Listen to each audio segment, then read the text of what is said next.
ঠিক 2 বছর আগে কোটা সংস্কারের দাবিতে রাজপথে নামে শিক্ষার্থীরা। তবে আন্দোলনরত শিক্ষার্থীদের দমাতে মারণাস্ত্র ব্যবহার করে আইনশৃঙ্খলা বাহিনী।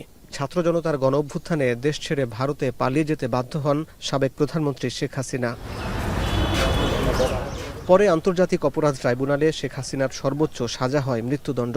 দীর্ঘ নিরাপত্তা ভেঙে হঠাৎ বার্তা সংস্থা রয়টার্সকে সদলবলে দেশে ফেরার পরিকল্পনার কথা জানিয়েছেন কার্যক্রম নিষিদ্ধ সংগঠন আওয়ামী লীগের সভাপতি। তবে তার এই ফেরা নিয়ে কোনো ধরনের চাপে নেই সরকার। এটা ফ্যাক্ট, আমি চেক করে দেখলাম সবাই ঠিক। সচিবালয়ে সরকারের বিভিন্ন কার্যক্রমের অগ্রগতির বিষয়ে নিয়মিত প্রেস ব্রিফিংয়ে অংশ নিয়ে প্রধানমন্ত্রীর তথ্য ও সম্প্রচার উপদেষ্টা ডাক্তার জাহিদুর রহমান বলেন, শেখ হাসিনা দেশে ফিরতে চাইলে সব ধরনের সহযোগিতা করবে সরকার। আমরা তার জন্য জাস্টিস নিশ্চিত করতে চাই, ইনসাফ নিশ্চিত করতে চাই। তার মৃত্যুদণ্ড হয়েছে, তিনি আসবেন, তিনি আসলে তাকে আমরা যদি প্রত্যর্পণ করে আনতে পারি, আমরা তো সেই চেষ্টাই করছি। আর উনি আসলে তো আমাদের সাথে দুই পক্ষের যোগাযোগ হয়ে যদি আসে, দ্যাটস ফাইন। ওনার কোনো রাজনৈতিক ভবিষ্যৎ এই দেশে আছে বলে আমি শুধু আমার কথা বলছি না, আমি ইভেন যারা আওয়ামী লীগের প্রতিও কিছু সিম্প্যাথাইজার, আমাদের চারপাশে পরিচিত মানুষ আছে, তো তারাও মনে করেন না যে ওনার কোনো রাজনৈতিক ভবিষ্যৎ আছে।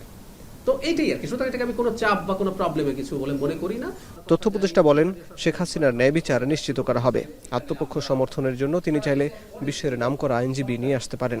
উনি মামলার জন্য আইসিটিতে এখন বিদেশি লয়ার আনারও স্কোপ আছে। পৃথিবীর শ্রেষ্ঠতম লয়ার তিনি আনুন, তিনি তাকে ডিফেন্ড করার চেষ্টা করুন। ওখানে অবজারভার রাখা যায়, ওখানে ভিডিও ক্যামেরা রাখা যায়। এতটাই আধুনিক করা হয়েছে ইন্টারিমের সময় এই আইসিটি আইনকে। সো একেবারে স্বচ্ছ বিচারের মাধ্যমে সব প্রসেস চলবে। এই দেশের জনগণ যেটা চায়, তিনি যে অপরাধ করেছেন, যে মৃত্যুদণ্ড আছে, সেটা যেন বহাল থাকে।